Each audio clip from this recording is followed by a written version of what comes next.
I didn't think to bring it. Do this together about the budget. Is this live as well? I have never, as long as I've been to every one of these, and I've never had any. I don't need it yet. But You never know. the way It's in my the site is right now, It's in a very good place. On your toes, Mr. Pallister. Who's gonna steal it? oh, microphone.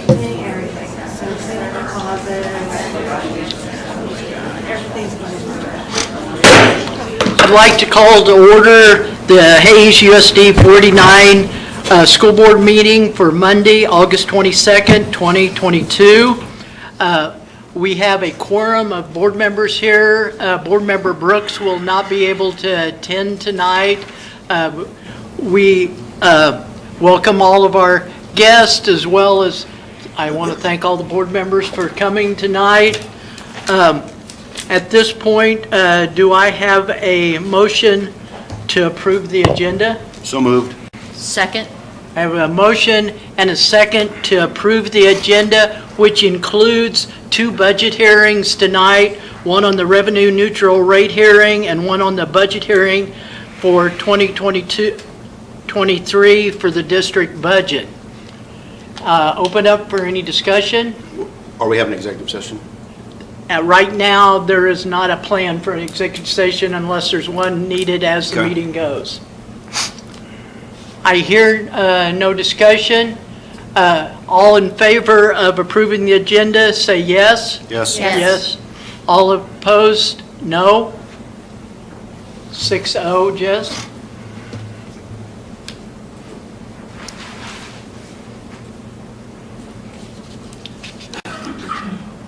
.3, we like to start our board meetings talking about the mission of the district. The USD 49 Board of Education includes supporting a vision that encompasses high student achievement, highly effective staff, effective and positive communications, and effective management of resources. So we like to bring those along with the mission of USD 489 is to provide a quality learning experience for every student in every classroom every day. At this point, we're down to 2.1. We will start the revenue neutral rate hearing. I'll let Chris lead. Okay. So, That's this page.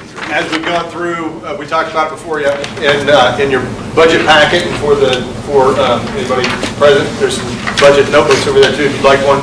But the requirements this year of revenue neutral rate is that it, be published. We have to we receive our anticipated revenue neutral rate from the county clerk.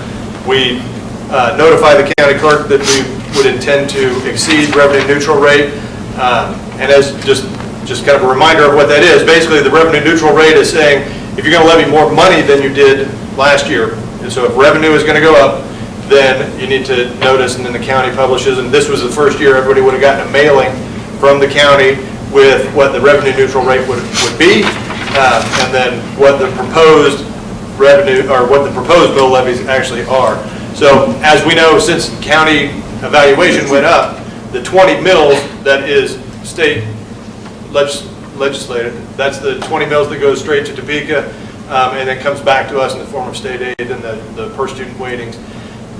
Because the county evaluation went up, 20 mills is automatically going to generate more money than it did, going to generate more in tax revenue than it did the year before, so the 20 mills would exceed the revenue neutral rate. Because we passed the bond, we have a new mill assessment, so that one, by definition, we would exceed revenue neutral rate there also. Again, the district, we have continuous and permanent approval from the voters for 8 mills in capital outlay. 8 mills will generate more in money because the county evaluation went up. And then even though this year our mill assessment for supplemental general fund went down a little bit, it's still at and above what the revenue neutral rate was. So we followed all the rules. We got it published to the county. The county's letters went out, and so you're ready to approve the revenue neutral rate. And that one does have, this will be a roll call vote. Okay, I appreciate that. I did get that mailing at my home and was able to read through it. And it looked like all the public entities, whether it's city, county, Hayes Rec, all needed to address this because of the increased valuation. Okay, would anybody on the board or in the public like to address the revenue neutral rate hearing? I have a question or two. On the front page, number 7, we had $8,567,000, and now we're budgeting $4.7. So, Can you tell me the detail? yeah, because, so that's federal funds, so it wouldn't be a part of the revenue neutral rate hearing. Maybe you may want to talk about that a little bit in the next hearing. Okay. But since we're at it, so federal funds, all of that is, or not all of that. You saw a giant spike there because all of the ESSER money The COVID goes money. through federal funds. Okay, Yep. all right. And then on 16, capital outlay, Uh-huh. it looks like it's going to jump 5.2 million. So in capital outlay, and again, well, that one does pertain to revenue neutral rate, but only because of the 8 mills. So we set it at 8 mills, so the revenue is determined based on county evaluation and the 8 mills. When we're looking at budget authority, so again, in the next hearing, when you're approving the maximum budget, in capital outlay, we have historically, so we'll spend around, we generate around 3 million, and we've historically spent between 3 and 3.5 million out of capital outlay. We do budget some of our carryover there. So if something catastrophic happened, say Wilson, we've got Roosevelt fixed, we're working on the high school, say Roosevelt or Wilson's HVAC system went out, we're budgeting enough of our authority, or budgeting enough of our carryover cash to be able to spend it in the event that something catastrophic happened. When we are actually building budget and planning to spend, we'll spend somewhere right around that 3.5 again. So Is there a rule of thumb, like a percentage of, or 10%, or you just experience? yeah, just kind of experience and what's paid off over the years. Okay. So if you go back and look over the last couple of years, you'll see that same kind of thing. We spend somewhere in that 3 to 3.5, but we're budgeting somewhere around 5 just in case. Any others? Okay, at this point, I will read the resolution. A resolution expressing the property taxation policy of USD 49 Hayes with respect to exceeding the revenue neutral tax rate for financing in the annual budget for 2022-2023. Whereas 2021 SB 13 and Senate sub for HB 2014 provided that a levy of property taxes to finance the 22-23 budget of US 489 exceeds the revenue neutral tax rate to finance the 22-23 budget of USD 49 be authorized by resolution. Now, therefore, be it resolved by USD 49 that the 22-23 budget with a levy of property taxes exceeding the revenue neutral tax rates calculated for 2021-22 as adjusted pursuant to 2021 SB 13 and Senate sub for HB 2104 is hereby adopted. Adopted this 22nd day of August 22 by USD 489 Ellis County. I would like to take a vote at this time. Has to be a roll call. We need to do the motion first. Oh, Well, I moved. second that. I have a motion and a second. Any other questions? Okay, all in favor of the resolution? We have to do roll call. Roll call. Okay, roll call. Jess, you will call? Alan Park, Yes. Craig Pallister, Yes. Lori Hurdle, Yes. Tammy Wellbrock, Yes. Kurt Viner, Yes. Megan Zampari Wilcox. Yes.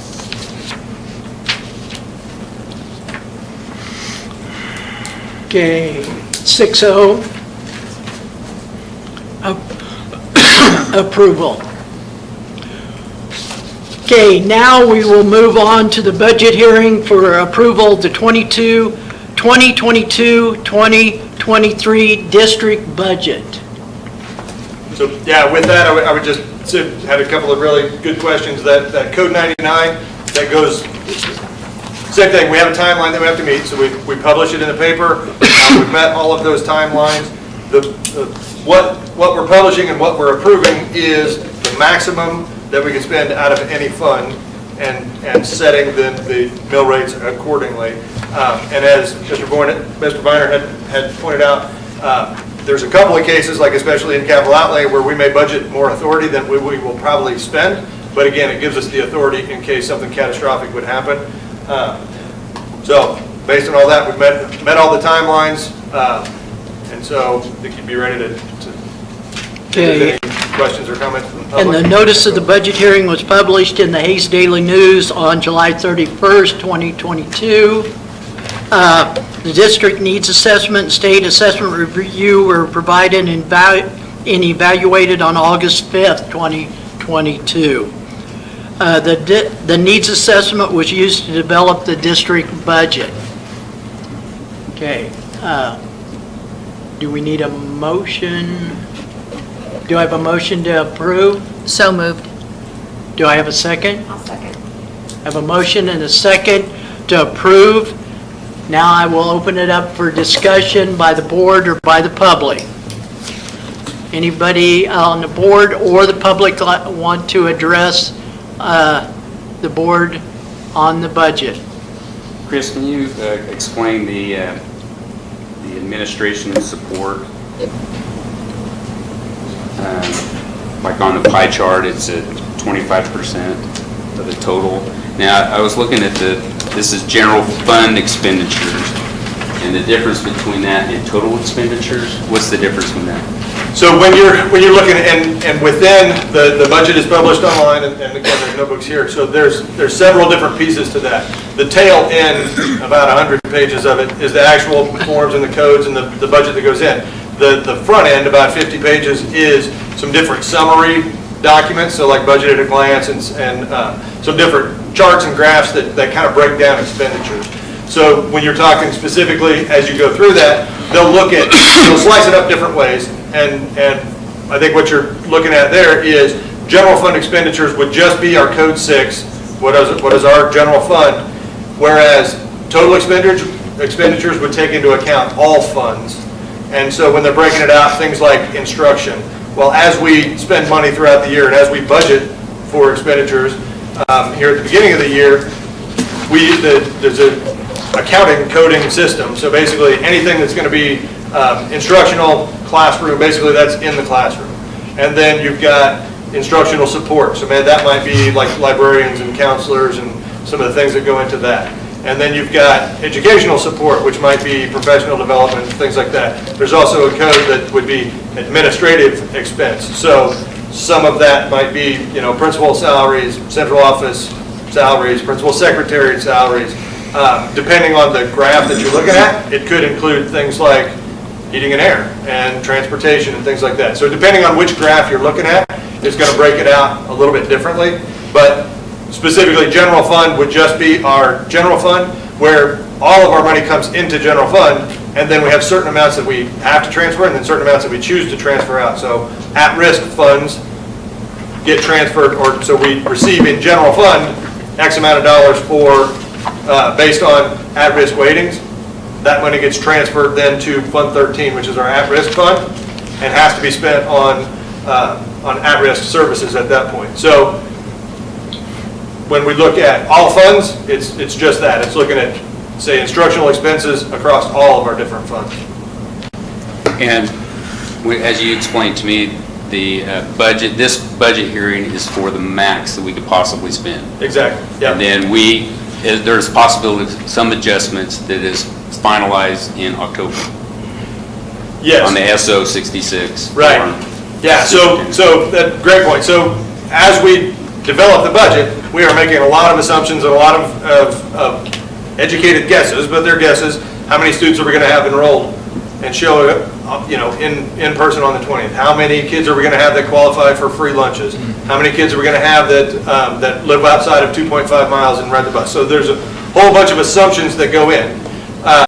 On September 20th is our count day, so then shortly after that we'll submit what's called the SO 66, and that's actually our report of saying, okay, back in May, June, July, we thought we were guessing it was going to be this. Then we report and say, okay, this is what we actually have. So at that point, we do some corrections, and right now, of course, we want to estimate to the top end, because like you said, we're publishing the most it could be. After September 20th, and we have some of those more definite numbers, then we'll go through and adjust our spending targets to match what our actual enrollment looked like. Then there's a couple of more times throughout the year that it actually moves forward again, and we do adjustments in our spending targets based on that. So after our KSDE audit, where they come in, and so we report to them on the SO66, and then in December, January, we'll actually have KSDE on site, their auditors, and go through all of that stuff. Then we get an audited number, which may be a little more, maybe a little less than what our September 20th count was. And then in June, when we get final state allocation for state aid, or for special ed aid and some of those things, then we'll have a final adjustment in June where we match our targets to exactly what our legal max is.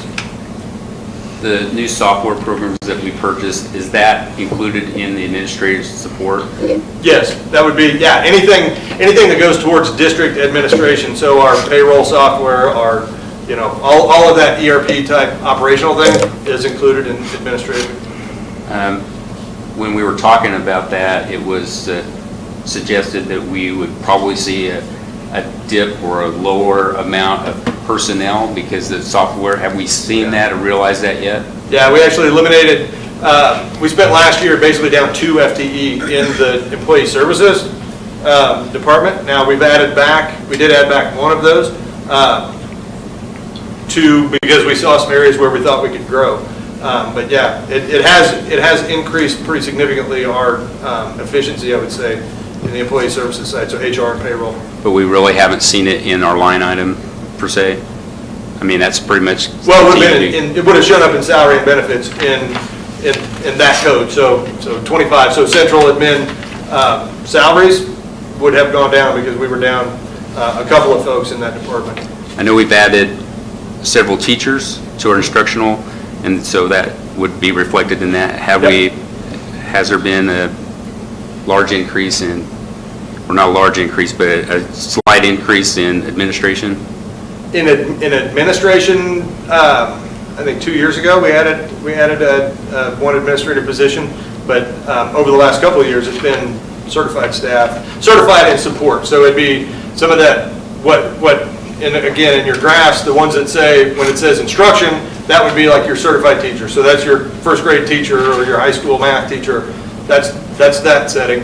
And then you move to instructional support, and that's where like counselors and librarians and all of those. So we've added some of those. So you will see over the last couple of years, when you look across all funds, some increases in not only instruction, but also that instructional support because of the positions that we've added. And we have, all our salaries are out of capital outlay, and we don't have any in capital outlay now? Correct. We haven't for even before I came into this position.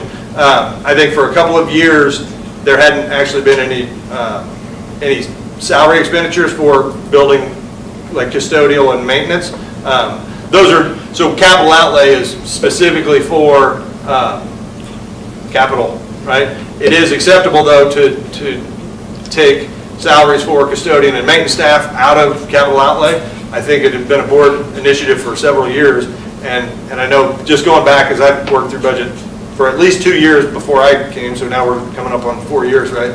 Yeah, it was my first year. Was it your first year? We Yeah, so there had been, and they had actually, for a couple of years before that, looking at it, it looks like they had budgeted and expended throughout the year out of capital outlay, and then at the end of the year, which is a pretty common and pretty safe way to do it, you can spend it out of capital outlay, and then if you have, you don't have any surprise expended or surprise expenses out of general fund, and you've got some money there, so you kind of set it aside in general fund, but you spend it out of capital outlay, and then at the end of the year, when you're doing your transfers, you can kind of transfer that expense over.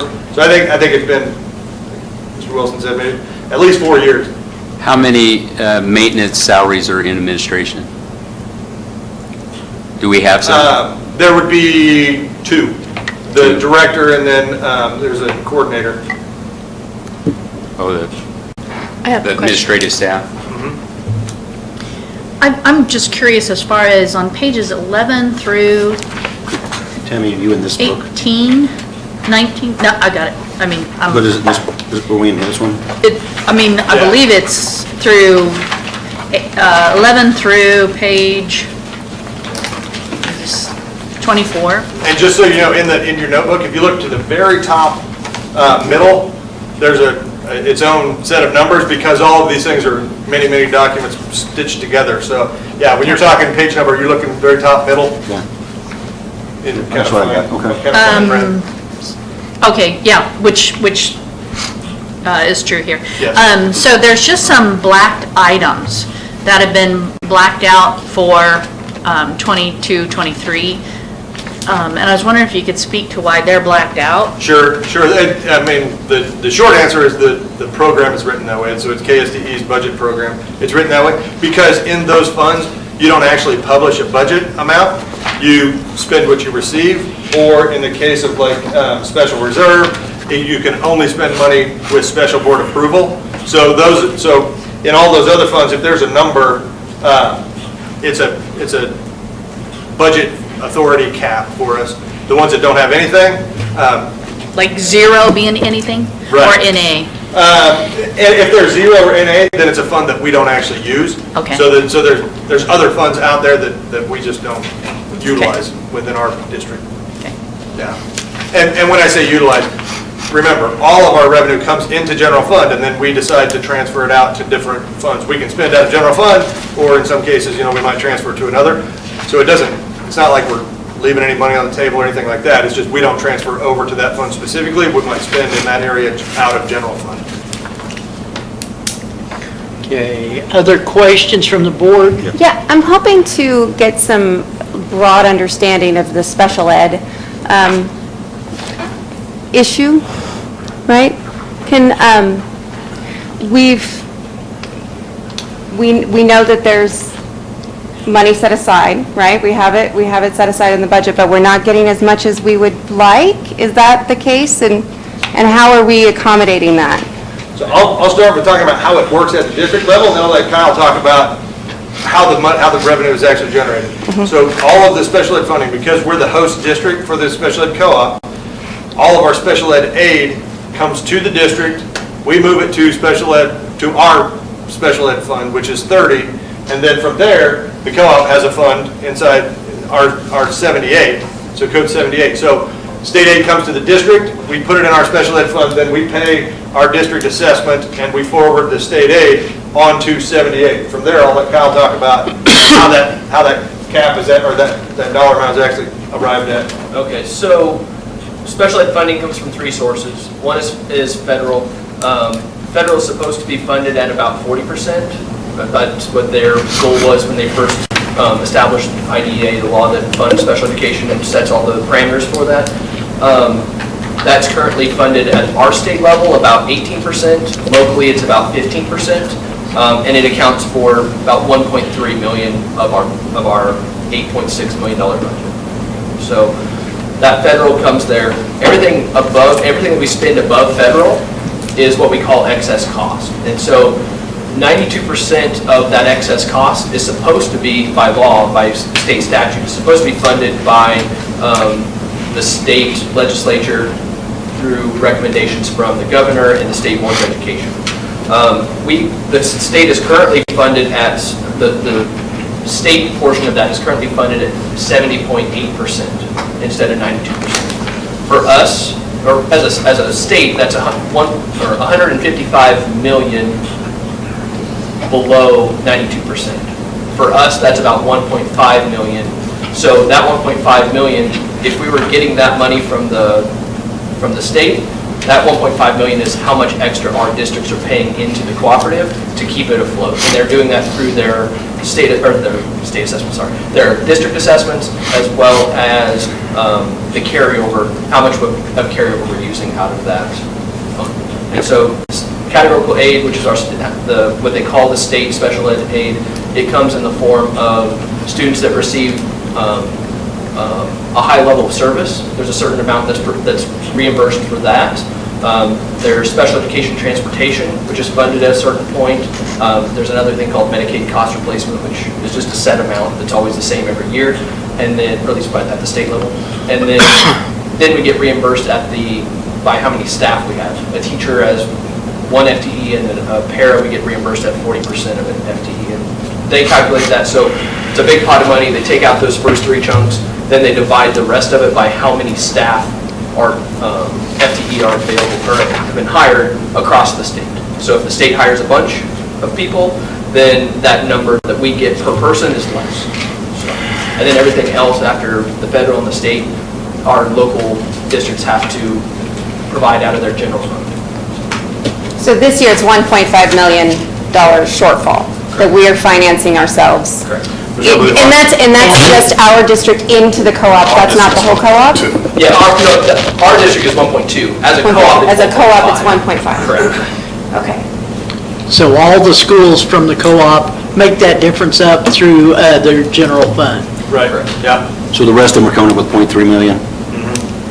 What's that? The rest of it, Yes. Oh, yeah, I'm 0.3. sorry. I didn't hear that. And we're obligated to do that. Like, we Exactly. can't not provide Special these education pieces needs of are education to what these they are, and we have to students. meet those needs. And the feds are paying 40%. They're supposed to pay 40%, they're currently paying us 15%, covering 15% of our. You're saying 1.5, not 5.0? 1.5. 1.5. So, So we got the feds who say, okay, we put in place IDEA, and we'll give you 40% of whatever it costs to do it. They're giving us 15. Then the state says, okay, whatever's left after the feds, we'll do we'll give you 92%. 92, but it's really gonna be 70. So then that leaves 1.5 million for the district to take out of our general fund and transfer, pay to the special ed co-op so that they can provide the services that are mandated. Right, and those needs are not just in the buildings within 489, it's also Holy Family and TMP, it's also the preschool services we provide throughout the community. It's more than just our K-12 buildings that we have to help support. Okay, my first question's on page 3 on this deal. What's the top? Is that on the? That was the budget at a glance. Okay, on administrative and support, which I figured out now what support is, it shows a change of 25%, then it shows our budget is a change of 17%. Is that going to continue to increase? I'm on page 3. Yeah. So, Can you shed some light on that for me? yeah, some of that is, as you can see, so we're looking at years over years. There's some things that you're going to probably notice. Well, those changes mean something, but I will tell you this year, because of making the change in our ERP system. So we moved from Alio to Skyward. Okay. The expenditures don't change, but as we did the revamp, so Alio had been in place for 15, 20 years, right? When it's set up, all of those codes, everything's matched up to the state. As things evolved over 20 years, we did a pretty hard reset and matched back up with accounting handbook, which had changed a few times over the course of that 15 years. So some of those change things, some of them may be real in the, like Mr. Parker was pointing out, with the increases in instructional staff and things like that are real. Some of it is maybe things weren't getting coded. Okay. It hadn't been evolved over time. So A lot of this has to do with technology then? yeah, a lot of it has to do probably with new program Okay. and doing a hard reset on matching up exactly All right. as close as we possibly can. All right, I'm on the same page underneath capital improvements. And one check, in the top of the middle, does it have? No, I'm on a different, this is. He's on the we got- budget as a We got glance, these which last I time. don't have. Okay, I didn't, I'm just It's looking at what's on It's same there. document, just the page, because the draft I gave you guys, when we talked budget at. This was in service, wasn't it? Yeah, at the Retreat. retreat, thank Retreat, you. I'm sorry. At the retreat, so the budget at a glance is a part of your full notebook too. It was a draft version, but Okay. hardly anything changed. Capital out, yeah. Capital improvements. So we were at 5.886 million last time, now we're down to 1.8. I assume that's because of the bond? Yes. We're not gonna fix Yeah, things. yeah. Okay. Yep. Okay, then on the same thing on page 5, total expenditures amount per pupil, it, 16,000, then it goes to 18,000, is that, so that's what it cost us for a student in our schools each year, is $2,000 increase? Yeah, when you take all, total expenditures divided by total number of kids, that's how they come up with that average expenditure per pupil. Again, some of that could be coding, so some of the things that maybe were coded, maybe not as instruction as we square it back up, but generally speaking, I would say. Where, you have an idea where that's come, I mean? Well, as you increase, so the Salaries? quickest way to move that up is salaries, yeah. So when you give a raise, or when health insurance costs more, or when you add some teachers, that's gonna raise that number pretty quickly. All right, and then in the book, I'm on page 7. Okay?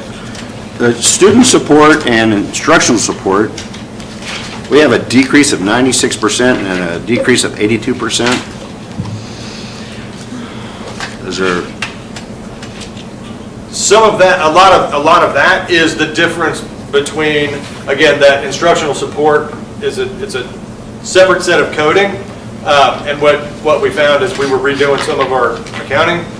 We had folks that were maybe like a librarian might have been counted in instruction, so in the classroom. So what I would say in those, add the instruction and the support together, look at the differences there, and you're not going to see as much of a difference. so the next year, we won't see You those? should see, yeah, you should, as we get a couple of years. Because if I flip the page to 8, there's a 402% increase, and I mean, those are big flags to me, like, why won't, Yeah, so. that's tracking and accounting. Okay.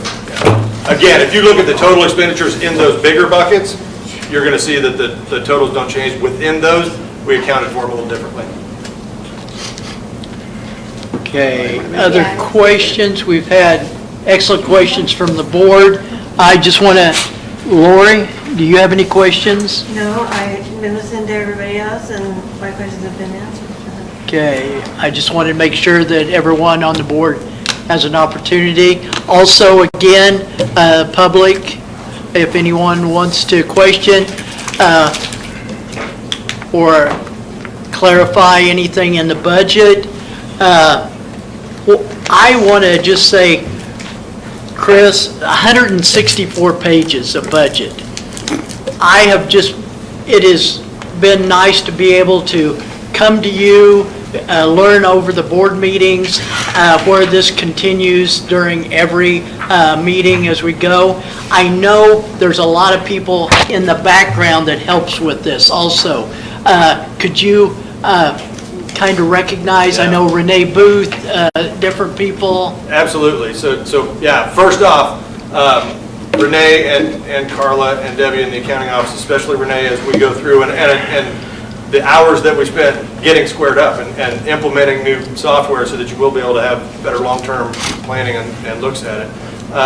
It also gets into the HR and the payroll side, because there is a whole lot that goes into making sure people are paid out of the exactly right code so that next time it looks good. So HR, payroll, every one of the principals and the principal secretaries at the buildings have a piece of this too, and so they're all spending time and working hard to make sure that all the details are accounted for. So a lot of people involved with this budget.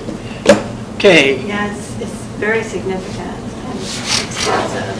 So you all are doing great work. Okay, hearing no further questions from the board or from the public, I'd like to have a motion to approve the district budget as presented. I thought we already had a You already motion. have We have a You have a motion. motion And a second. and this second discussion.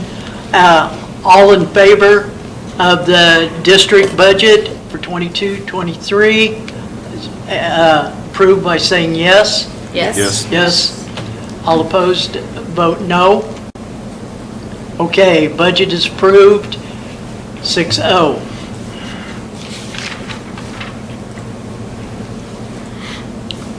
I want to, again, thank everybody that was involved, and as we keep hearing, the budget is not a one-time thing. We're working as a board on it all throughout the school year as we bring things in that need to be either purchased or through the bond issue, that direction. Okay, 3.0, consent agenda. Do I have a motion to approve the consent agenda? I would so move. I have a motion to approve the consent agenda. Do I have a second? Lori, second. Okay, do I have any discussion? Hearing none, I'd like to take a vote for approval of the consent agenda. Approval, vote yes. Yes. Yes. Against, no. Okay, approved consent agenda 6-0.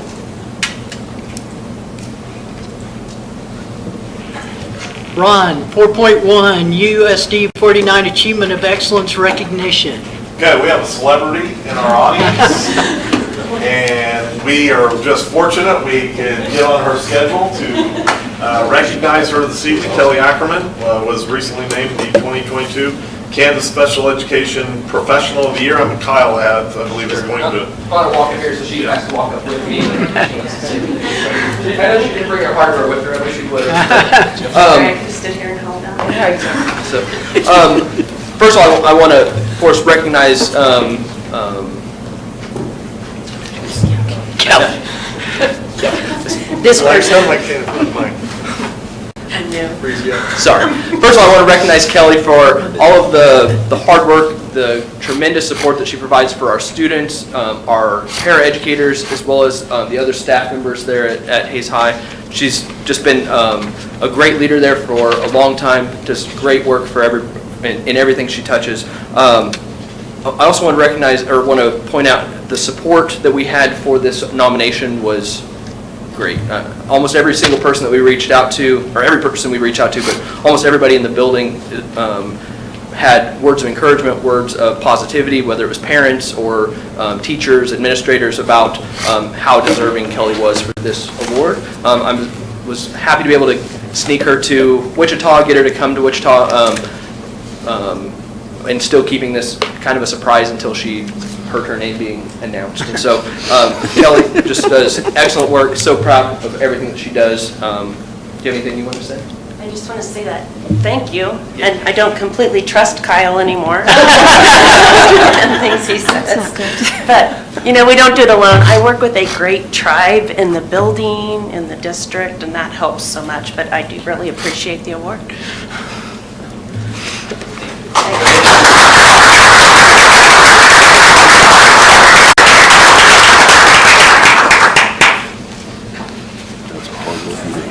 Congratulations. Thank you. Moving to 5.1, public comment. The public forum guidelines. The board requests that all members of the public respect the rules outlined below so that everyone that wants an opportunity to provide input will be given the chance. Speakers are asked to start with stating their name and address where they reside. Speakers are limited to 3 minutes to make presentations. Speakers are asked to make only points that have not been made previously. Except to ask clarifying questions, board members shall not interact with speakers at the open forum. The board asks that all members of the public respect these rules so that everyone that wants an opportunity to provide input has not already been given will have a chance. Do I have anyone that would like to address the board tonight? Welcome. Come on up.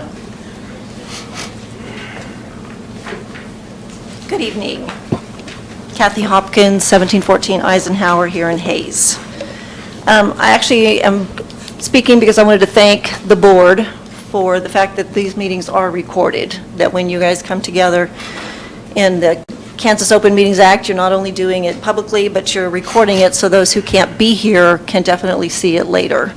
I actually got curious about how much that's used, so I went to YouTube and I looked at the last year, so the last 20 meetings that are on there, and from a high of in the 500s to a low of 100, there's still an average of 249 people who are viewing these meetings after the fact, and I just think that's amazing, and I really appreciate that these are recorded so they have that opportunity if they can't be here in person.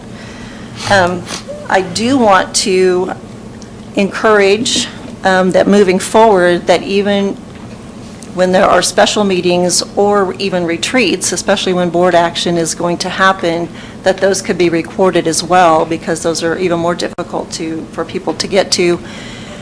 And as we saw in our July meeting, there was an issue brought forth by a parent, and yet in the preceding meetings, no parents or public were allowed or had a space in any of your meetings to be able to speak into that. So it would just really be nice if when those things are happening, if that's allowed and thought of in those processes while you're making decisions. So I just wanted to thank you for that.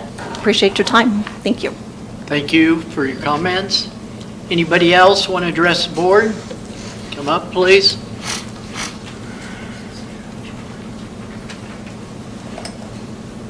Sarah Wassinger, 1939B 240th Avenue, Hayes.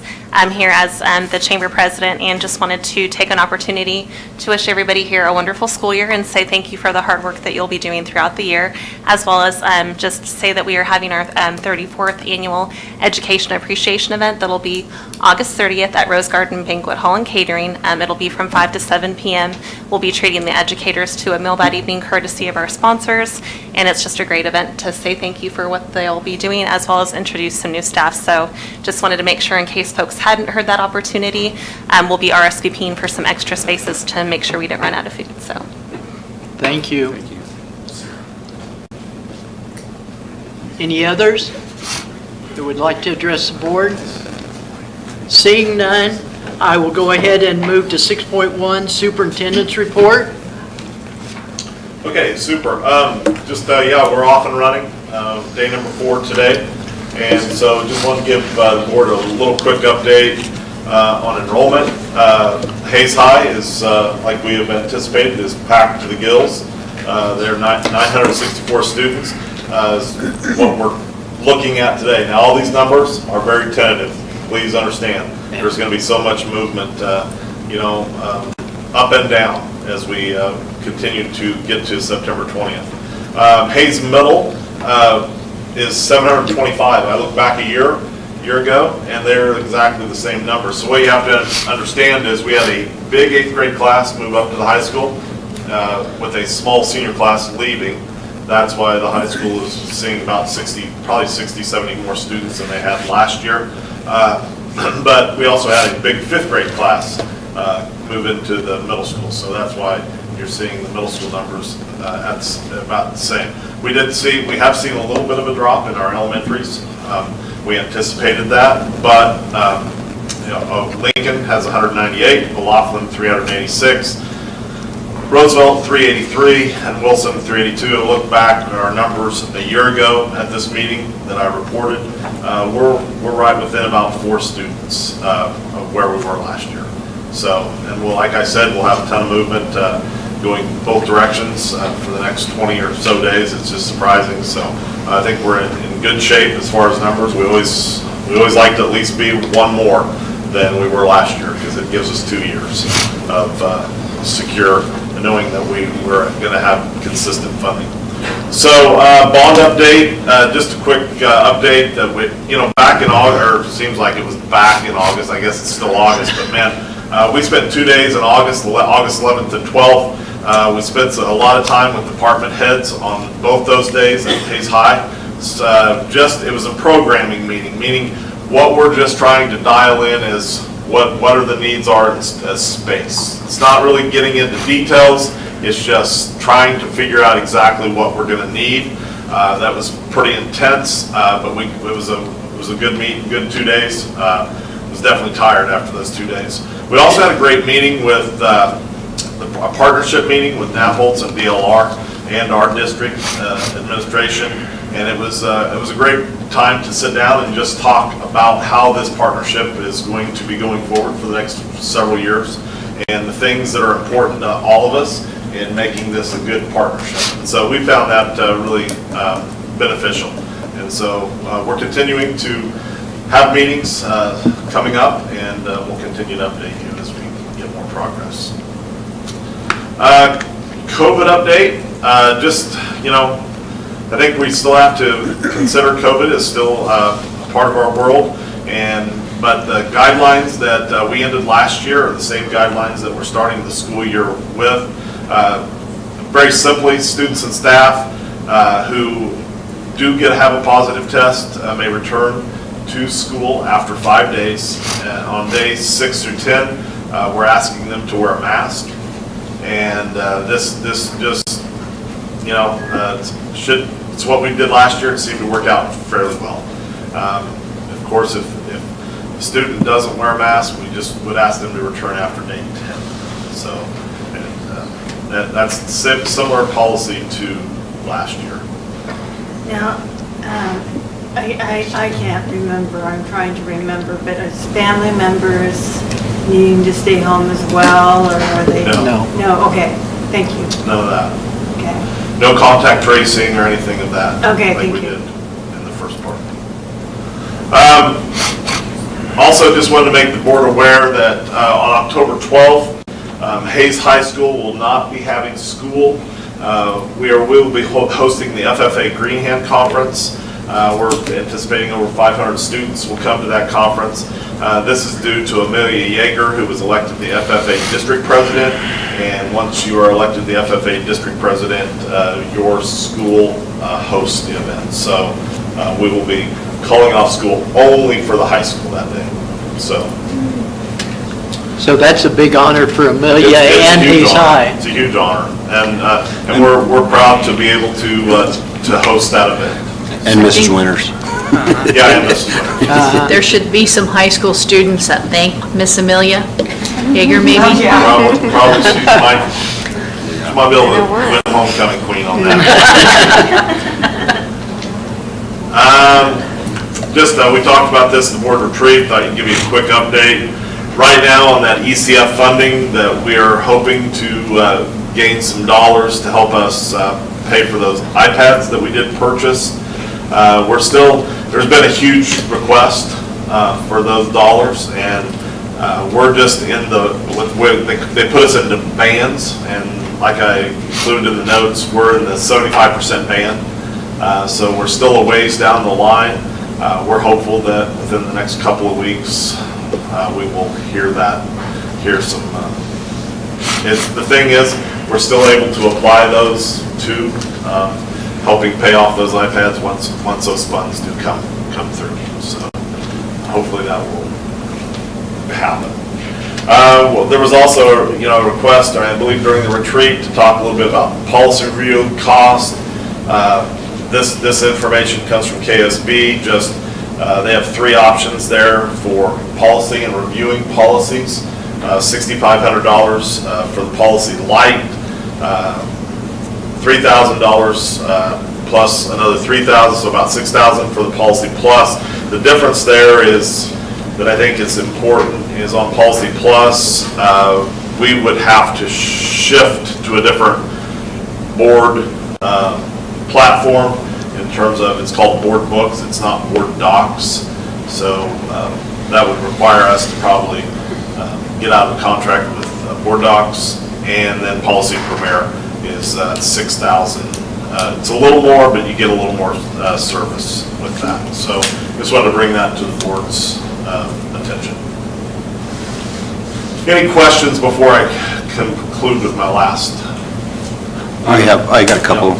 The bond I saw in the financials, DLNR got $70,000 for, are we going to, that preliminary drawing is what I had read? Yeah, I mean, they have started, I'm not sure if that's actually for the survey still, or that's, but yes, they've started working. They've completed numbers of hours. You will probably be seeing bills of that size all the way for the next several years. It's just common to see bills from DLR. But a preliminary drawing, do we have a? Well, no, we don't even have anything. No, once we get something, we'll be sharing that. Do you have any idea? Well, here's what we're hopeful. We have set a date, actually. October 12th is when that date that the high school staff is not having school. So we will be using that day to do some work, and we're hopeful to have a drawing, some very conceptual ideas that can give staff an chance to give some feedback in October. So we're still a little lower, quite a ways down the road. Okay. My last comment is, we all got your email about the bullets for the board meetings. Oh. And I do like that. Okay. I don't think I sent it to everyone, I just sent it to you and Craig, just to see if that's right. Yeah, that would be very helpful. Okay, I can send it out to everyone. Let's see, I don't know what you're referring to. Mr. Wilson, is our guidelines, I know that in August, like August 15th, that the Kansas Department of Health came out with the new guidance for Kansas schools. Is ours line up exactly with that? I believe so. I'm not sure exactly. I did talk to Jessica Rode today. There are some things that I think we have chosen not to do. There's certain things in terms of, they also give some suggestions for some fairly more restringent testing requirements, but we have some flexibility within that guidelines. So, well, these are the guidelines that we finished the school year with and are just adopted. Because I think a lot of these have waxed a little bit from the year before, so just so that we're in the same, on the same. Yeah, Jessica does a really good job of keeping on top of that and working with KDHE and the State Department. So. Any more questions? Okay, I'm going to share real quickly a little presentation. I'll do it for you now.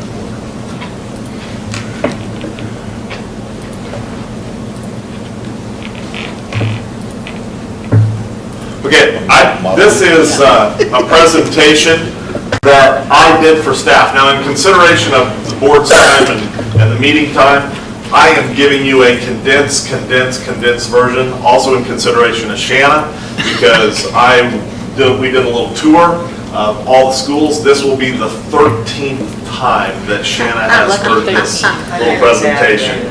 So, but there's some things I think it's important for the board to understand about what we're doing and what we're presenting to staff. And so this graphic that you're seeing up there, this is a graphic that you've seen. But I always try to bring this to the forefront because I really feel like this graphic totally shows where our district is at. Last year we started the message of good to great, and that's we're a district on the move, and this is where we're headed. Of course, once again, just like Craig started the meeting with, it's all about our mission, vision, and core values. Everything is built on that foundation at the bottom of the mission statement. And of course, when all three of those things come together, the mission, vision, core values, we get our impact, identity, and of course, that good to great.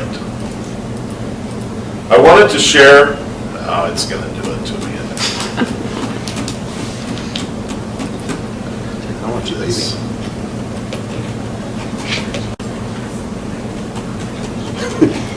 Shanna's heard it, so just. Never helps. No, it's good. I don't know. This is why I should use it off of Chrissy's computer. Well, anyway, here's the deal. So I've done this 13 times, so I may have mine pop up here. So there are three things that we're focusing with our staff on. Okay, and the first thing is know your purpose. The one thing that we have done really good in this district, and we did this all last year, is figuring out our why. You know, why are we doing all this work? Why are we wanting to go from good to great? And we have spent a ton of time figuring out our district why, and it's our big district why is, well, we're all about developing successful high school graduates. Buildings have worked on their individual whys, and why are they doing certain things in their action plan. And I think that's one thing that we've done really well, but that's always the beginning. If you're going to move, you've got to understand the why. We always understand the what and the how, but it's the why that really gives you the heart of really, I guess, improving. And so I've shared a quick little story about, and I really do want to share this with you guys, that I shared with staff. In 1960, during a NASA, when we were raced to the moon, John Kennedy is walking down the halls of NASA.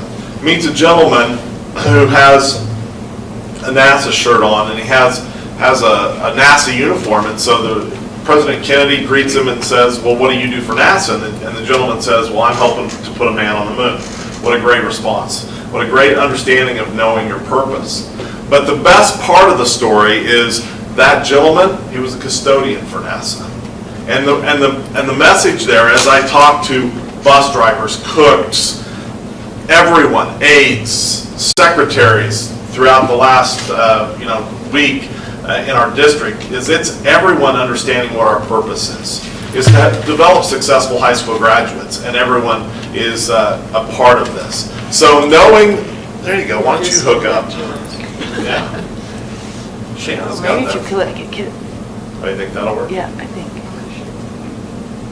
Oh, yeah. But you're on A disconnection. My presentations really went better than this, believe me. That's because Chrissy was there. Yeah. Oh, no, I'm still not. There it is. Okay. So the one thing that we want to talk about is knowing your impact, and that's something that we're really driving home this year, is knowing our impact and our impact at the student's desk. We're spending a tremendous amount of time this year understanding really what we're doing and why we're doing it, but also, are we getting the impact at the student's desk? So a lot of the work that we're doing is trying to figure out, is what we're doing really getting down to the student at their desk level? The third thing, believing in what you know, and this is really, in a sense, our theme for this year. We are really trying to get people to understand that we've asked some people to do a lot of different things in the last couple of years, and it's a paradigm shift. But we've also had to shift some paradigms from past to get them to understand, in order for us to move, to be a district on the move, and move from good to great, we have to understand that we have to believe in what we know. And that means trusting what we're doing and recognizing that we are seeing some real progress. And that's the great thing that I really have said during the presentations to our staff. Really have been appreciative of everything that we've asked them to do and how they have jumped in and really responded to what we're doing. So a lot of these I'm not going to spend a lot of time, and I spent more time with staff, but I want to keep hammering a little bit on the belief and why that's important. Because, and I'm not going to show you this video, and I'm going to share that really what becoming great is just not something that they have to learn. This is trying to get everyone to believe in what we're doing so that we can become greater. And it's asking them to continue to drive their bus, move from good to great. And this is the one slide I really did want you to understand as board members. So every aspect of our school system, from our school board to our teachers to our nurses, custodians, cooks, bus drivers, paras, aides, secretaries, coaches, support staff, will do whatever it takes to ensure that their impact is at the student's desk. So as a board member, understanding, yes, you do a lot of things that sometimes you don't really understand how that gets down to the student's desk, but understanding, keeping that always in line with our mission, vision, core values. If you stay in that lane, you're going to get down to the student's desk. And I think that's really what I wanted to share tonight. So really what we're trying to build here, and that's really what we're doing, is we're building. We're continuing to build this push to be continuously striving for improvement. Where status quo is not acceptable, we're always looking to get better. So we're building a culture that we'll refer to ourselves as, drum roll, the Hayes Way. You guys all received t-shirts tonight. And part of that, the front of the t-shirt says the Hayes Way. We talked a lot about being proud for the things that we're getting recognized for. And we've gotten a lot of recognition for passing a $143.5 million bond issue. And a lot of people wanting to know, how did you do that? That's crazy, that's unbelievable, that's impressive. But here's what we're also, and maybe as board members you don't understand, we're getting lots of recognition for what we're doing with teaching and learning. And that's a lot of great people who are committed to the Hayes Way, who are understanding what status quo is not acceptable, we're moving, and we're a district on the move, our bus is driving, and everyone's doing their part. This is probably the most important part. Well, no, this is not important. This is important. I always come back to this. That our mission statement's our North Star, our vision is our roadmap, and our anchor, our core values, and how we're going to continue to move from good to great. But here's really the part that I wanted to get you to see tonight, is a little video, and I think it ties in the Believe theme really well. I asked Chrissy Crow to put this together. We did this way back in May, and she worked on it all summer. Enjoy.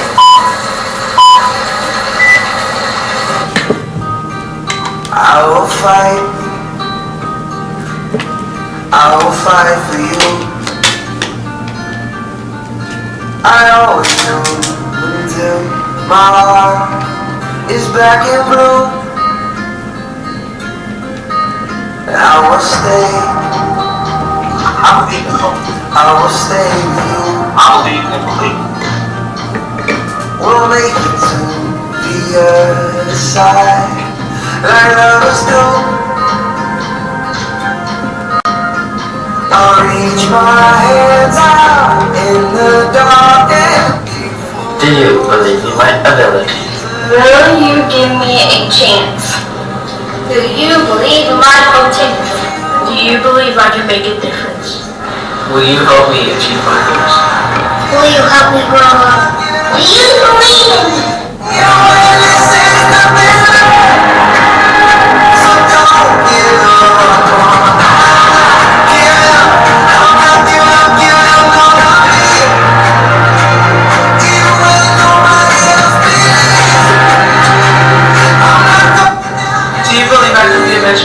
I want to be a professional football star. Do you think I can? Do you believe I can be a teacher? I want to be a gingerbread when I grow up. When I grow up, I want to be a cop. And can I? Yes. Do you believe that I can be a firefighter? I want to be a sports broadcaster. Do you believe I can? I want to be a dolphin assistant therapist. Do you believe I can? Do you believe that I can be a basketball player? Do you believe I can be a librarian and nurse and make their laugh?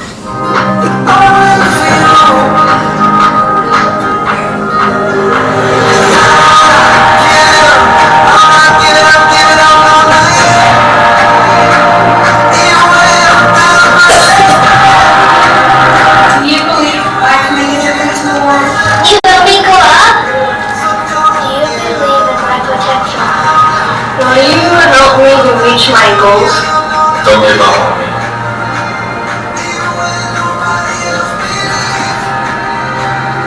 Do you believe in my ability? Do you see my potential? Do you believe I can make a difference? Do you think I can? Don't give up on me.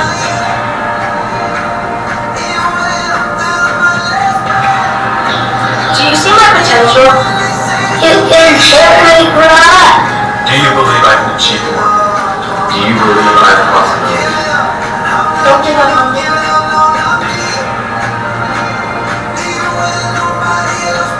Do you believe I can make a difference? Will you work with me? Do you believe in my friends? Do you believe that I can make a difference? Don't give up on me.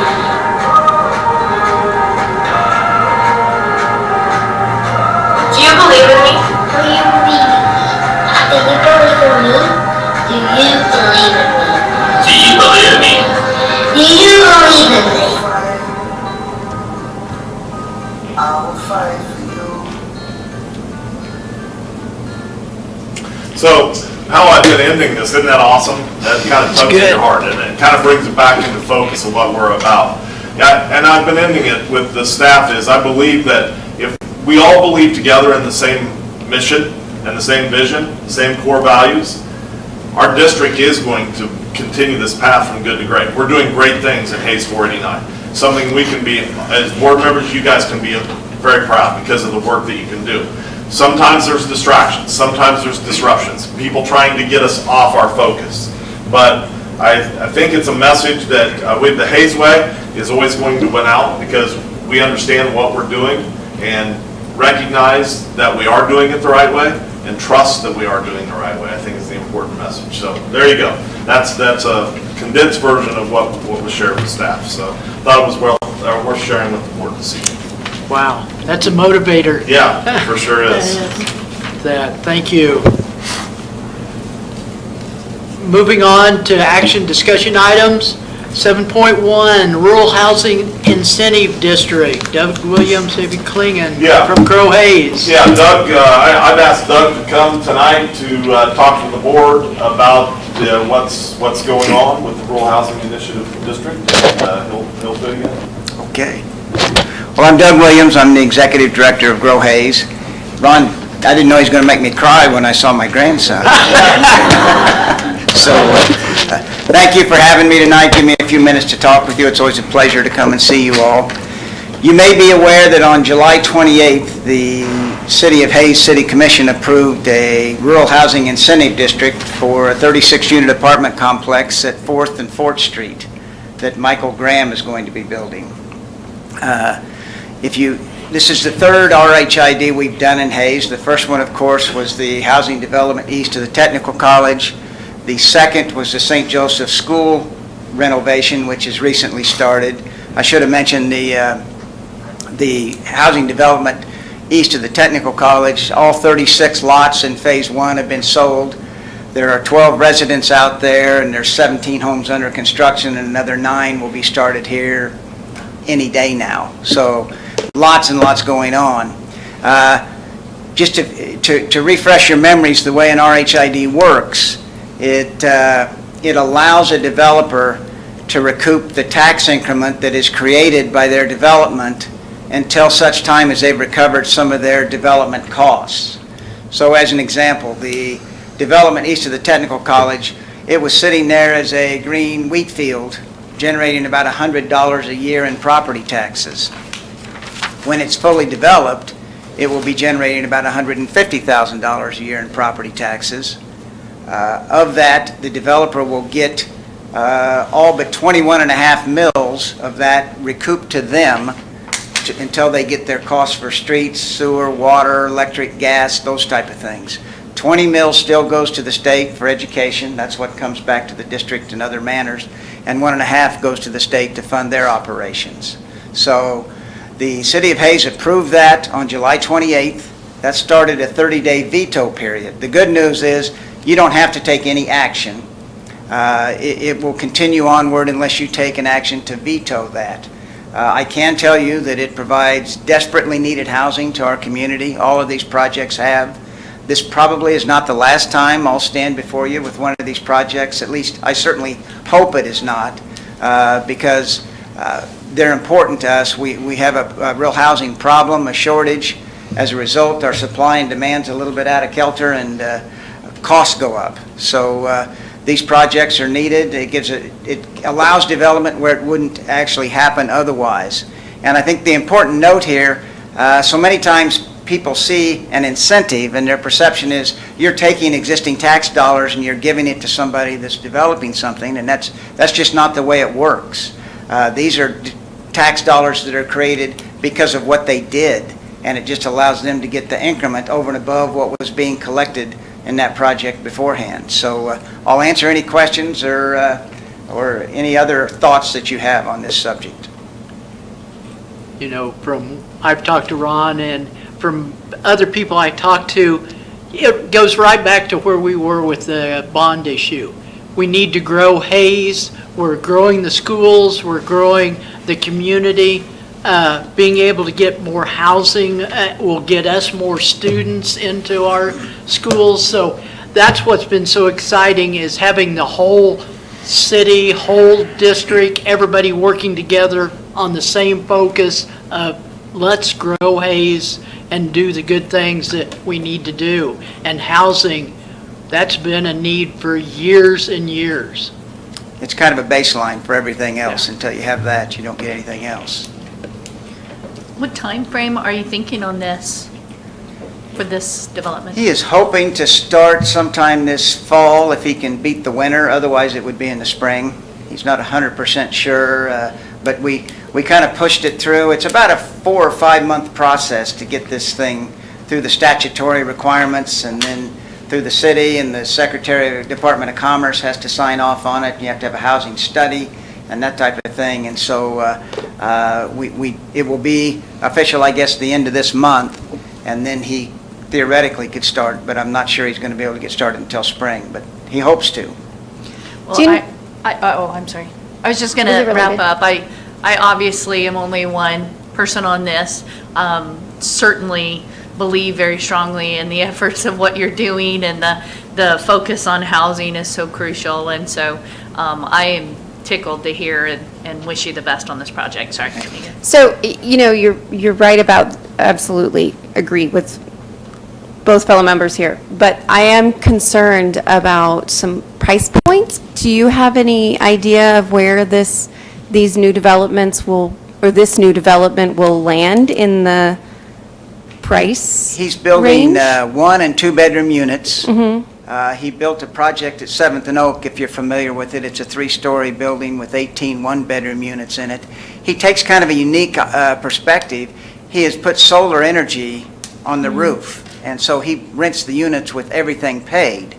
And when you're talking about housing costs, yes, your rent or your monthly payment is part of it, but you've also got utilities and that type of thing on top of it. So Michael Graham has taken an interesting perspective, and he's got this all-in-one deal. He's renting the units, I believe, on Oak at $800 or $815 a month, everything paid for a one-bedroom. He'll be more than that on the 2 bedrooms down here, maybe more than that on the 1 bedrooms, because costs have clearly gone up in the 2 years since he put these up. But with his all-inclusive product, he's really kind of built a better mousetrap, and he's always got people waiting to get into his units.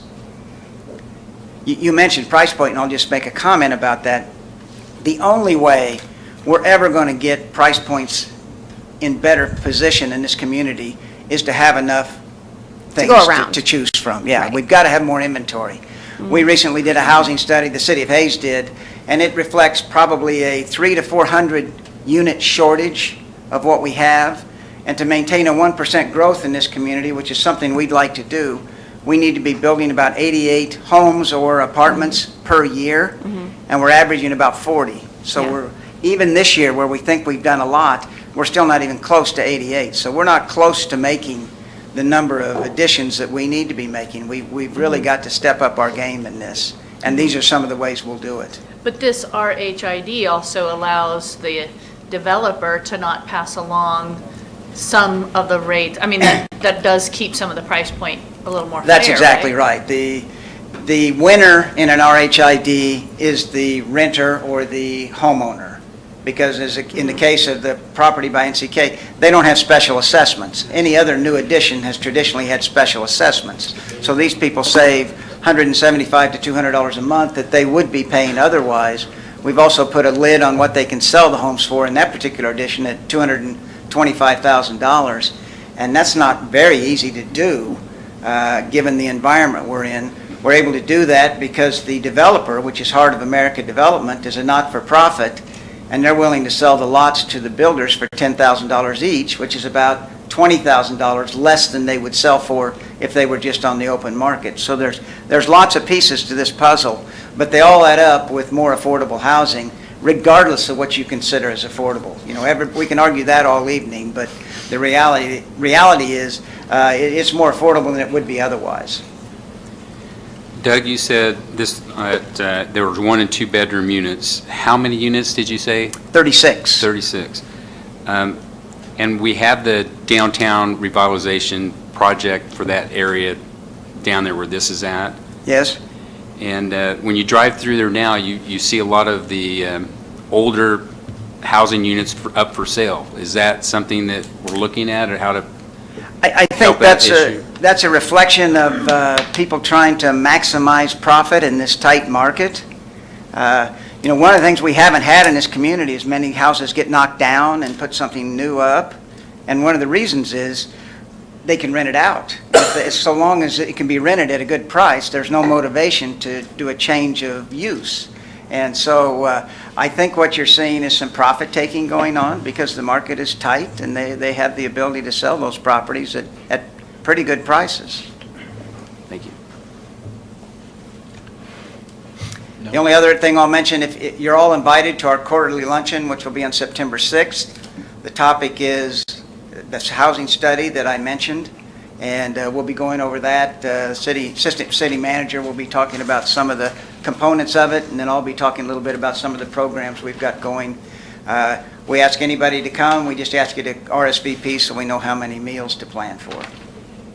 I think this is exciting because by the time we get our new school, high school built, our elementaries and middle school, we'll have people wanting to move to Hayes, and by that time, there'll be more housing. Absolutely. Tell us more about the luncheon so that we can schedule that. Okay. What, September 6th at noon at Brief Space. Okay. And it will be available via Zoom. If you want to attend via Zoom, you can find that on our Facebook page or our website, either one. If you aren't able to attend in person, you can watch it that way. Okay. Okay, any other questions for Doug or David? Thank you for the update. I didn't do a good job of introducing David Klingon. He's with Grow Hayes as well, but I forgot about him. And he's really not a forgettable guy, but I did forget about him, so. Ouch. Thank you very much. Thank you. Thank you. Ron, 7.2, are you introducing this? Maybe I am. Am I? Is there no one here? Okay, this is very simple. This is the USD 489 Foundation has requested to name the rights of the west driveway off of 13th Street and Canterbury to the high school parking lot, and at their annual 489 auction here in October. So they just, it could be, if you purchase it, it could be Lori Hurdle Avenue, Tammy Wellbrock Drive. Any of you could have access to having your naming rights on that drive. And would this be Are there any for a addresses month on or that a I think the year? entire year. I think For it'll be the year? entire year, and it'll come back around. It'll just be designated with a sign that's somewhere at the entrances, the entrance points of both ends of the driveway. And, you'll be acknowledged as, and people will buy that. It is just a driveway, though. There's no address on it. No, no address, just a driveway going into both sides of the high school. That goes by the DVM. Yeah. And it would be two different names, two different driveways? No, I believe right now they're just considering one name, auctioning off. Okay.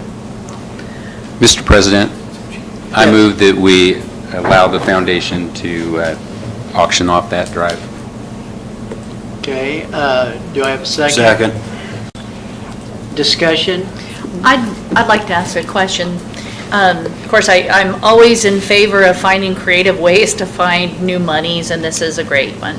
And I will vote yes. My only question is there a check and balance here in terms of if we don't like the name that somebody? I'm sure we have some kind of, I'm not really sure, but yes, we would not That would allow be my something. only. Okay. If there was something that we felt like was not something we wanted named, I think we'd have the authority. Don't you think Return the that check. you would just like to name it Hayes Way?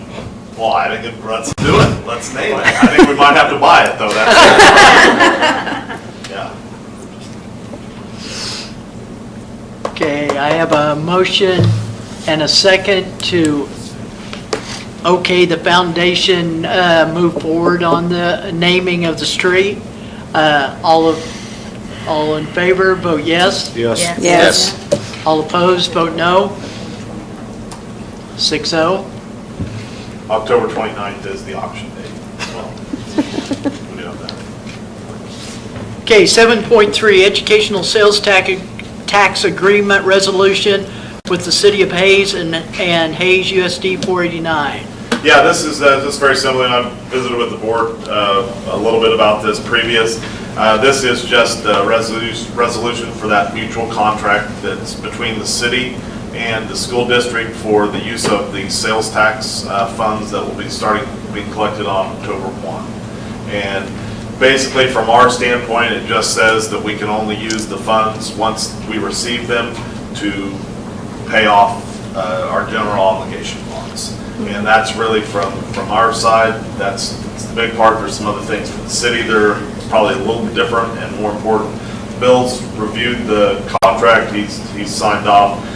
This was drawn up by an attorney out of Kansas City. And so I recommend that we pass this.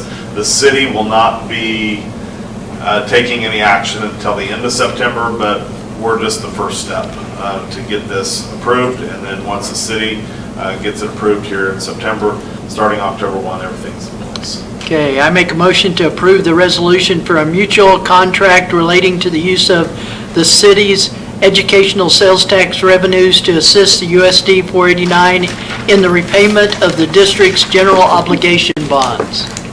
I'll Do I second. I have a motion and a second. Any discussion? Yeah, I guess I was wondering if this is a document that Bill has already seen? Yeah, he has. Okay, Yeah, he's reviewed it. okay, sounds great, okay. Any other questions, discussion? If not, all in favor, vote yes. Yes. Yes. All opposed, vote no. 6-0.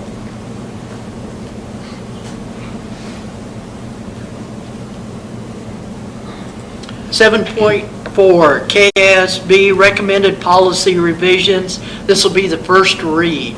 Yeah, not taking any action tonight. This is just the first opportunity for the board to, if we have quite a list. I believe I counted 27 policies. Yes. And some of those, there was even more than that, but some of those we don't have actual policies for, so we've not included those at this point. We'll start with these, and we'll be bringing maybe a few of them back throughout the year, but we'll get these reviewed and approved if that's the board's desire. I'm not going to spend time going through all 27. I don't know if you've had any opportunity to review or preview any of these. If you had specific questions that you'd like information, once again, KSB, what they do is they go through policies every 6 months, and they send us a slug of policies after they review, and they make changes to previous policies. And they send us these changes, and then it's just the board's decision to adopt or not adopt. And we'll continue to do this process, and I think we'll see more reviews in January. And so we'll at some point bring those to the board again. And they're constantly, their legal team is constantly looking at all of our policies, not specifically our policies, the KSB policies, and then, because that's how all our policies have been adopted, really, is through KSB. So part of what they're doing is they're looking at what happened in the legislature, and they're adjusting Yes, a lot our of these policies changes according to yeah, that. Always changes due to legislative action. And some of those, I think, specifically are because of that. And I think it was, DB budget planning was one of those. DC annual operating budget was because of that. There might be even a couple more. Looks like AE, student privacy policy is because of legislative action. But of course, also they're also looking at just, as things change, times change, and sometimes it's as minor as just changing some wording. So earlier in this meeting, you presented a few choices for doing this revision stuff. Is the work of updating board docs incredibly tedious and painful? Because that's valid, but. To put these policies Yeah, because, into board docs? like Well, the just services as would do that for us, but then also, Well, we would probably have to do the same thing. Jess would have to do the same thing for So- the. I think that we're talking about two different things. So Well- on a annual basis anyway, we get these suggestions from KASB, but That's part of the fee that we yeah, pay. so that's just been ongoing since we've been Yeah. on the board. But I believe what you were bringing those up is that we would ask KASB to come and look at all of our policies at one time. Am Yeah. I understanding that's what Yeah. other people thought? And a lot of times, sometimes that's done in districts. Sometimes districts where maybe they've not been updating board policies. It's just, it's one of those things that has gotten it just neglected. gets, you get behind. Yeah, Yeah. for years, and sometimes, once you get behind, it is a little bit of an undertaking. So sometimes you'll reach out to KSB and pay a fee to help them get you back up. And the thing is, if you're staying up to date with the updates that they give you every 6 months, you really probably are, and I think our district's in very good shape. So the subscription services on the Yeah, that would checklist, only be like, if you really wanted to, and I would recommend, I just don't see the need because our district has done a good job. Previous, and even in the last 4 years, we've done a good job of always looking and updating those policies, so. And as we look at these for the second reading, are you going to ask Mr. Jeter to look at them so we're not crossways of the policies we already have? Sure. That's pretty Thank big. you. Sorry. But you said Block out a time. big block of time, Bill. There's a lot of reading there.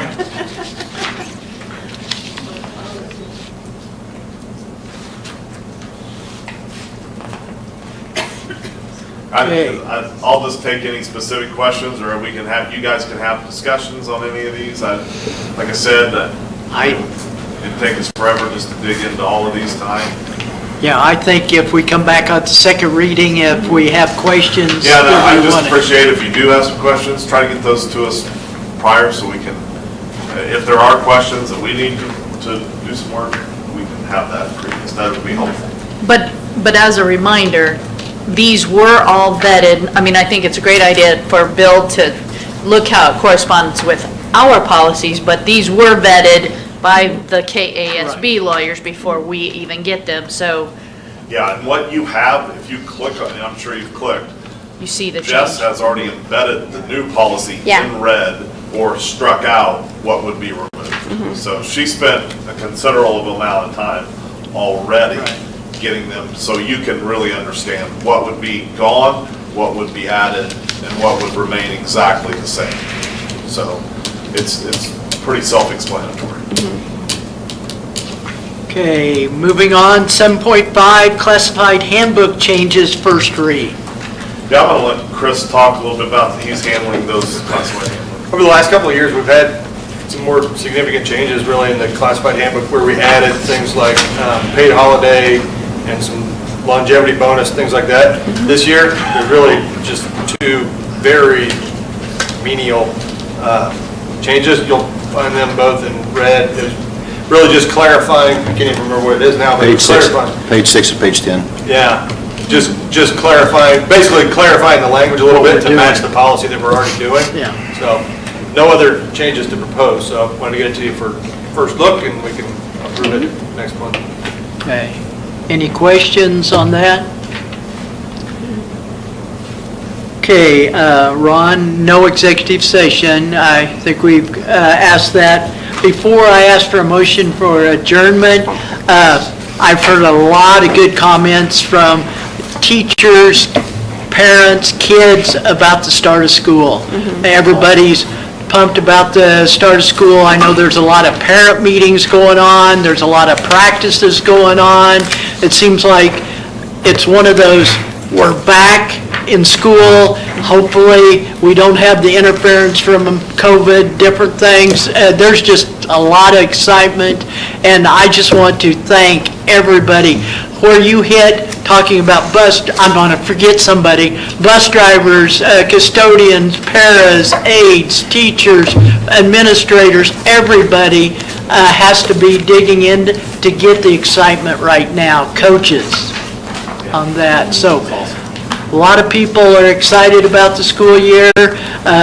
Traffic hasn't been too bad. I've been out riding my bike about that time, and I haven't hit anybody yet, so, okay. On that, do I have I motion. a motion to adjourn? Do I have a second? I would second, and I would like to note that it is 7:58. That was one efficient meeting, Mr. All in Pellister. favor of adjournment, say yes? Yes. Yes. Yes.